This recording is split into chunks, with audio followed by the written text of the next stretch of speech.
Hi everyone, and welcome back to our podcast Hey English. This is episode number 9. I'm Philip. And I'm Sara. We're excited to have you with us today as we dive into a fascinating topic: cultural differences and traditions. Yes, this is going to be a fun and enlightening conversation.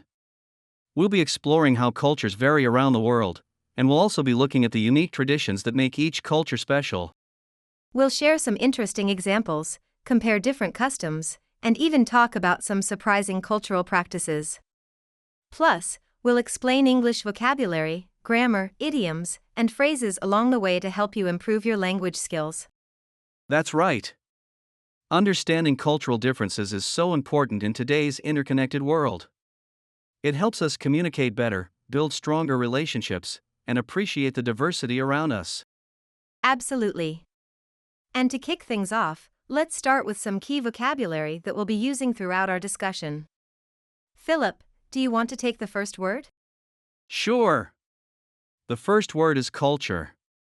Culture refers to the beliefs, customs, arts, and behaviors of a particular society, group, place, or time.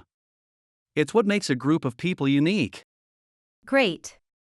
And our next word is tradition. A tradition is a belief or behavior passed down within a group or society with symbolic meaning or special significance, often originating in the past. Perfect. As we go through our conversation, we'll highlight more words like these, and we'll also explain some common idioms and phrases related to culture and traditions. So, stay tuned for that. We're really looking forward to this discussion, and we hope you find it as interesting as we do. Feel free to share your thoughts and experiences in the comments below. We love hearing from you. So, without further ado, let's jump into our first segment where we'll define what culture and traditions really mean and why they matter. Ready, Sarah?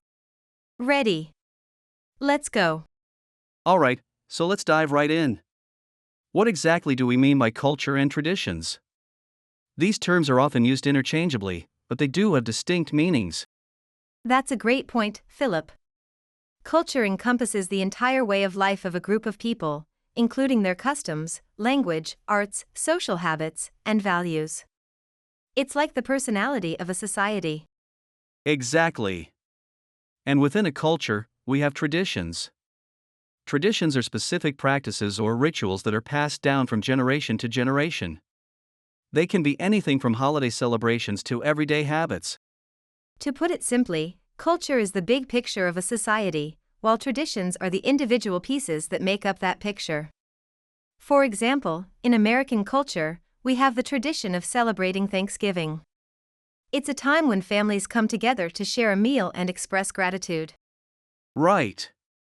And if we look at another culture, say, Japanese culture, we see different traditions like the tea ceremony, which is a highly ritualized way of preparing and drinking tea.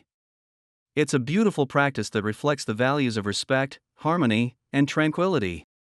Yes, and these traditions often carry deep meanings and significance.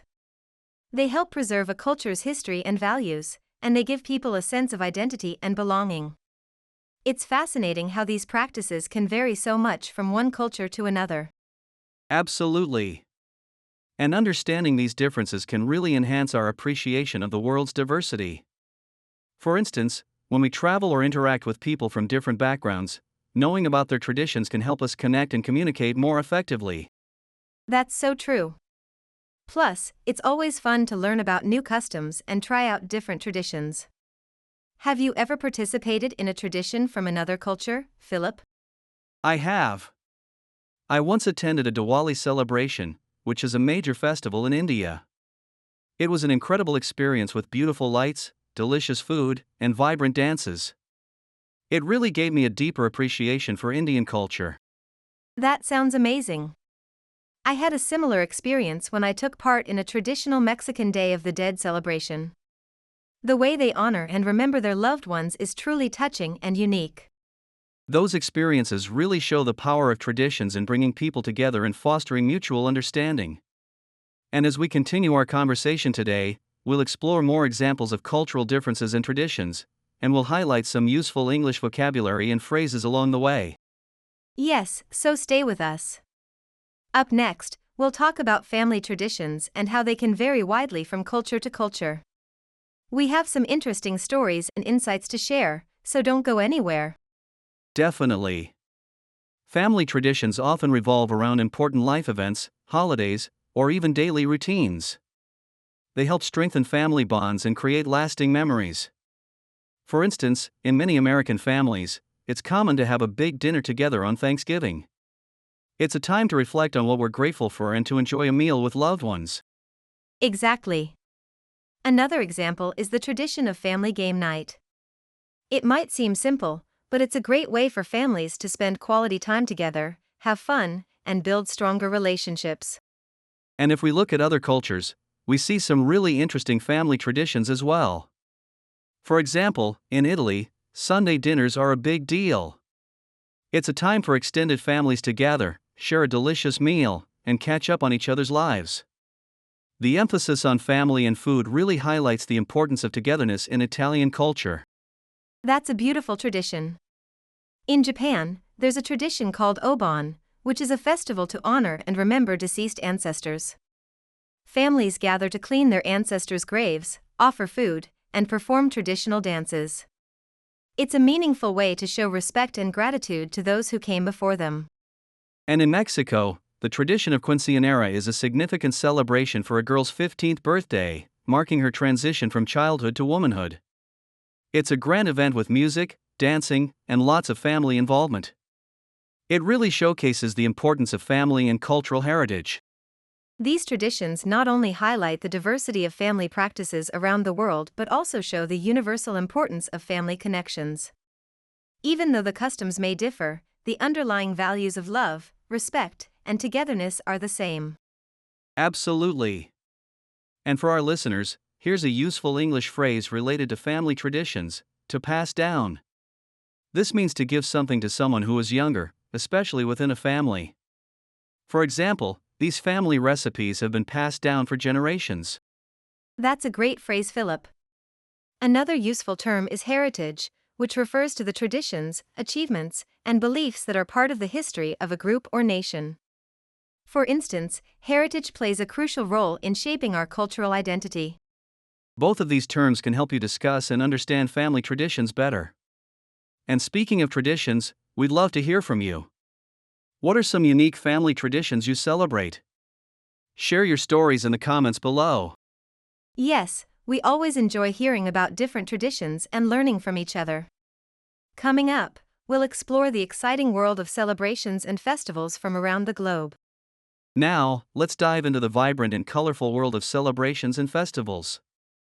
These events are often the highlight of cultural traditions and offer a fantastic glimpse into the values and beliefs of different societies. Absolutely, Philip. Celebrations and festivals are more than just fun events, they're a way for communities to come together, celebrate their heritage, and pass on traditions to future generations. Let's start with a festival many people are familiar with: Christmas. Christmas is celebrated in many countries around the world, but the traditions can vary greatly. In the United States, it's common to decorate a Christmas tree, exchange gifts, and have a big family meal. But if you look at countries like Germany, you'll find beautiful Christmas markets filled with festive treats and handmade crafts. Yes, and in countries like the Philippines, Christmas celebrations start as early as September and continue until January. It's the longest Christmas season in the world, filled with parades, light displays, and family gatherings. That sounds amazing. Another fascinating festival is Diwali, the Hindu festival of lights. It's celebrated in India and other parts of the world with fireworks, decorating homes with oil lamps, and sharing sweets. It's a beautiful celebration of light overcoming darkness and good triumphing over evil. And speaking of light, there's also Hanukkah, the Jewish festival of lights. It's celebrated with the lighting of the menorah, playing games like dreidel, and eating foods fried in oil, such as lax and sufganiyot. Each night, a new candle is lit, symbolizing the miracle of the oil that lasted 8 days. Festivals are also a great way to learn about a culture's history and values. Take the Chinese New Year, for example. It's a time for family reunions, feasting, and various cultural performances like dragon and lion dances. Red decorations and fireworks are used to scare away evil spirits and bring good luck for the coming year. And let's not forget about Carnival in Brazil, one of the world's most famous festivals.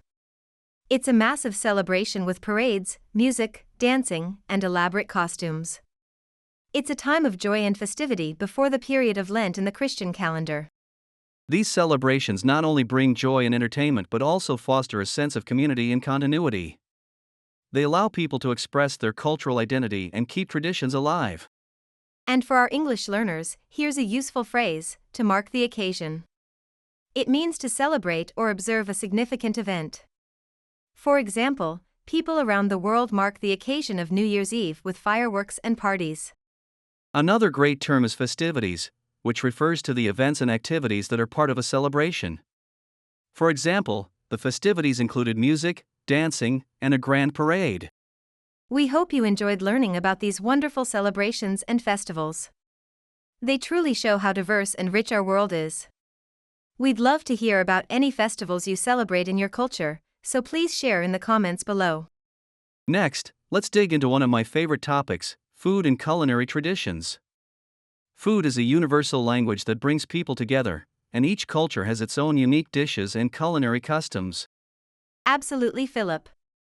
Food is not just about nourishment, it's also a way to express cultural identity and heritage. Let's start with Italy, a country renowned for its culinary traditions. Italian food is all about fresh ingredients, simplicity, and family. Meals like pasta, pizza, and gelato are not just food items, they're a part of Italy's cultural fabric. That's so true. And speaking of pasta, there's a special tradition in Italy where families come together on Sundays to make pasta from scratch. It's a fun, communal activity that reinforces family bonds and keeps culinary traditions alive. Another great example is Japan, where food preparation and presentation are considered art forms. Take sushi, for instance. The meticulous way it's prepared and presented reflects the Japanese values of precision and aesthetics. Meals are often accompanied by rituals like saying itadakimasu before eating, which means I humbly receive. Exactly, Sarah. And if we look at India, food is deeply tied to its diverse culture and religions. Indian cuisine is known for its bold flavors and extensive use of spices. Traditional meals often include a variety of dishes, and eating with your hands is a common practice, emphasizing a connection with the food. Let's not forget Mexico, where food is a vibrant part of its cultural celebrations. Dishes like tacos, tamales, and mole are staples, and food plays a central role in festivals like Dia de los Muertos, where families prepare special foods to honor their deceased loved ones. Yes, and speaking of festivals, let's talk about Chinese cuisine. In China, food is often shared family style, symbolizing unity and togetherness. During Chinese New Year, specific dishes are prepared because of their symbolic meanings, like dumplings for wealth and fish for prosperity. Food traditions also vary greatly within countries. For instance, in the United States, regional cuisines reflect the country's diverse history and immigrant influences. From Southern barbecue to New England clam chowder, each region offers something unique. And these culinary traditions are not just about the food itself but also about the rituals and customs surrounding it. For example, in France, meals are seen as a social experience, and it's common to spend hours dining with family and friends, savoring each course and enjoying conversation. For our English learners, here's a helpful idiom: to have a lot on your plate. It means to have a lot of responsibilities or tasks to deal with. For example, she has a lot on her plate with work, school, and family commitments. Another useful phrase is food for thought, which means something to think about or consider. For instance, his presentation gave us a lot of food for thought about sustainable living. We hope you're enjoying this delicious journey through food and culinary traditions. We'd love to hear about your favorite dishes and any special food traditions you have in your culture, so please share in the comments below. Now, let's dive into the fascinating world of etiquette and social norms. These unwritten rules guide how we interact with each other and can vary widely from culture to culture. Absolutely, Philip. Understanding etiquette and social norms is crucial for building respectful and effective relationships. Let's start with greetings, which can be quite different depending on where you are. In many Western cultures, a handshake is the standard greeting. However, in Japan, people bow to show respect. That's a great point, Sarah. And in some Middle Eastern cultures, it's common to greet with a kiss on both cheeks. These differences in greetings can sometimes lead to confusion, but they're a beautiful reminder of our diverse ways of showing respect and hospitality. Yes, and then there's the concept of personal space. In countries like the United States and Canada, people tend to prefer more personal space and might feel uncomfortable if someone stands too close. On the other hand, in many Latin American and Middle Eastern countries, closer proximity during conversations is the norm. Another interesting aspect of etiquette is table manners. In France, it's considered polite to keep your hands on the table during a meal, but in the United Kingdom, you're expected to keep your hands in your lap unless you're eating. And in China, making noise while eating, like slurping your soup, is a sign that you're enjoying your meal, while in Western cultures, it might be seen as impolite. Speaking of meals, tipping can also vary greatly. In the United States, tipping in restaurants is customary and expected, usually around 15 to 20% of the bill. But in Japan, tipping is not common and can even be seen as rude because good service is considered standard. Exactly, and then we have social norms around punctuality. In Germany and Switzerland, punctuality is highly valued, and being late is considered disrespectful. However, in some cultures, like in parts of Latin America, being a little late to social gatherings is more acceptable and sometimes expected. These differences highlight the importance of being aware of local customs when traveling or interacting with people from different backgrounds. It's always a good idea to do a bit of research beforehand to avoid any unintended faux pas. And for our English learners, here's a useful idiom: when in Rome, do as the Romans do. It means that you should adapt to the customs and behaviors of the people around you when in a different place or culture. For example, when in Rome, do as the Romans do, and take your shoes off when entering someone's home in Japan. That's a great idiom, Philip. Another useful phrase is cultural sensitivity, which means being aware of and respectful toward the differences in cultures and practices. For example, cultural sensitivity is important when traveling to different countries to ensure respectful interactions. We hope you found this discussion on etiquette and social norms enlightening. Understanding these differences can help us navigate social situations with more ease and respect. We'd love to hear about any interesting etiquette rules you've encountered, so please share in the comments below. Moving on, let's explore the intriguing world of work and business cultures. Just like social norms, professional environments can vary significantly across different cultures, and understanding these differences is key to success in a global workplace. Absolutely, Philip. Let's start with the concept of hierarchy and authority. In countries like Japan and South Korea, business cultures are often very hierarchical. Respect for seniority and authority is paramount, and decisions typically flow from the top down. That's right, Sarah. On the other hand, in countries like the United States and Australia, workplaces tend to be more egalitarian. Employees might feel more comfortable speaking up and contributing ideas regardless of their position. The emphasis is often on collaboration and open communication. Another key difference is in communication styles. In Germany, direct and straightforward communication is valued, and meetings are often very structured and focused on clear outcomes. However, in many Asian cultures, communication tends to be more indirect, and maintaining harmony and avoiding confrontation are important. Yes, and then there's the concept of time. In Switzerland and Japan, punctuality is highly valued, and being late is seen as unprofessional. However, in countries like Italy and Brazil, there might be a more relaxed approach to time, and meetings can start later than scheduled. And let's not forget about work-life balance.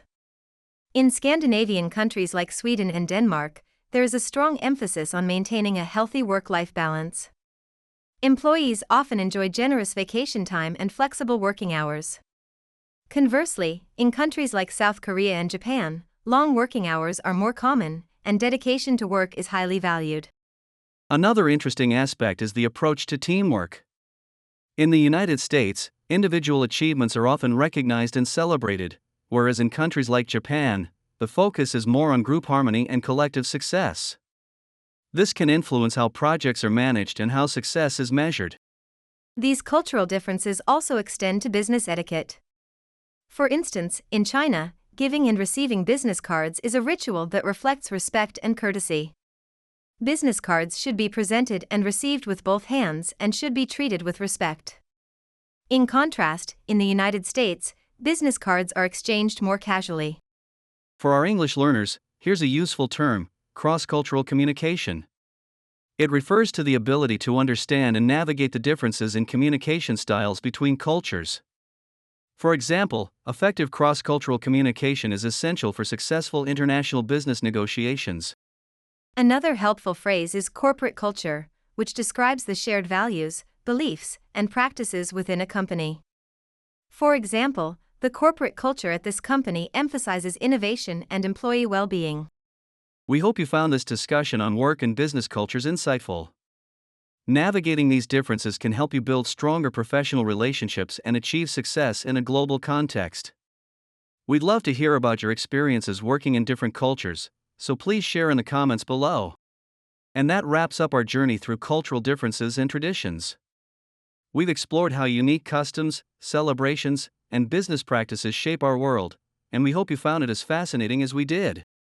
Absolutely. From family traditions to work cultures, understanding these diverse perspectives not only broadens our horizons but also helps us connect with people from different backgrounds in a more meaningful way. We've covered a lot today, and if there's one takeaway, it's that appreciating and respecting cultural differences enriches our interactions and experiences. It also helps us communicate more effectively and build stronger relationships. Yes, and don't forget to take what you've learned here and apply it in your own life. Whether you're traveling, working internationally, or simply interacting with people from different cultures, these insights can make a big difference. We'd love to hear your thoughts and experiences. Share your favorite cultural traditions or any interesting customs you've encountered in the comments below. And if you enjoyed today's episode, be sure to like, subscribe, and hit the notification bell so you don't miss any of our future podcasts. We've got more exciting topics and discussions coming up. Thanks for joining us on this cultural exploration. We can't wait to continue our journey together. Until next time, take care and keep embracing the diversity around you. See you in the next episode.